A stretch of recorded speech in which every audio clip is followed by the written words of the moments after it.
So I went to practice today and I crashed out on this drone here, and the video went out, and when I tried to plug in again, I find out that the video was gone and I couldn't find it from the goggles. So it seems like something's wrong with the PTX or the camera. And when I plug it in, I saw that the LEDs, the red and blue LEDs, are both on.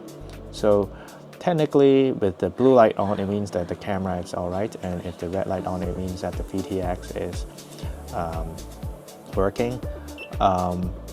And the VTX is kind of warm when it's plugged in, so it seems like it's operational. What's wrong with it is, after I just tested with like a spare older HDZero Nano camera that I had lying around, I find out that it should be the MIPI cable. So when I was examining the camera, I find out that there is this tiny little one single strand of this cable that was broken. So now all I need to do is probably to just replace this MIPI cable, and it should work all right. And I'm going to give you a couple tips here.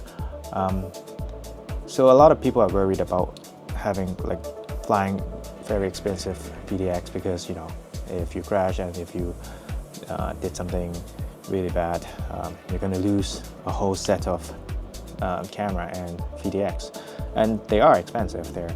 But these can actually be very well protected. First off, if you look at my VTX here, a lot of people have a problem with the UFL connector, and usually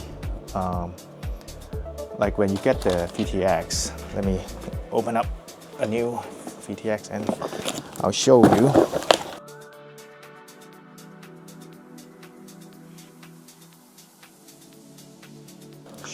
So usually with the new VTX, it comes with this bracket here that you can screw and mount the UFL pretty tightly using the two nuts that comes with it here. But I find that this actually thickens the whole thing, and it makes it 1 to 1.5 millimeter extra room for the VTX to mount. And if you're using super tight standoff like this, which is like a 20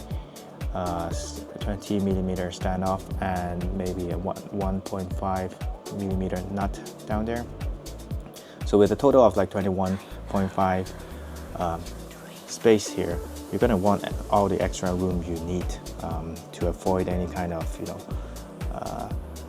crushing of the stacks when you crash.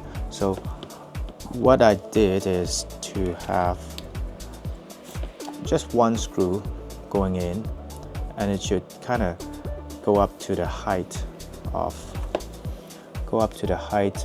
the antenna here, and then put a little bit of flux on both the antenna and the screw, and then just get some solder on it.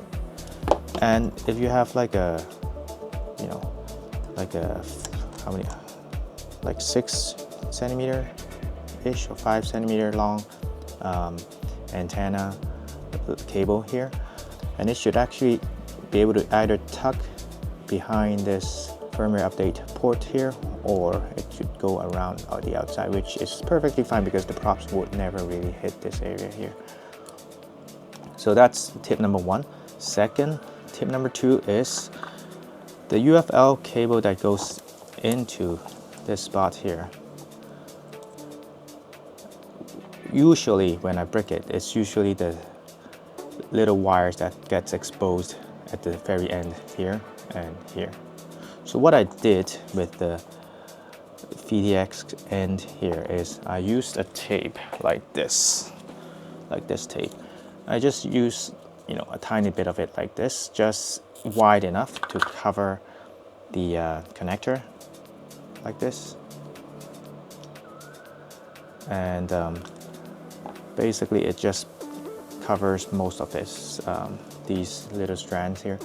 I might actually cut a tiny bit more and then just cover up this part here until the string wrap, and then that would actually keep this cable pretty solid. I've never really broken this end, the VTX end of the cable much. It's usually this part because it's right in front, and when you have impact, it just kind of slides back, and it kills my light controller plug here as well some of the times. So that's tip number 2. Tip number 3 is I don't know if this is even a proper tip, but how I mount this is I actually borrowed this idea from Yuki. He actually used this kind of tape. It's like a transparent nano tape. I think they call it nano tape. My kids use this to make bubbles. So what I do is just cover up the whole thing at the bottom here. And because my flight controller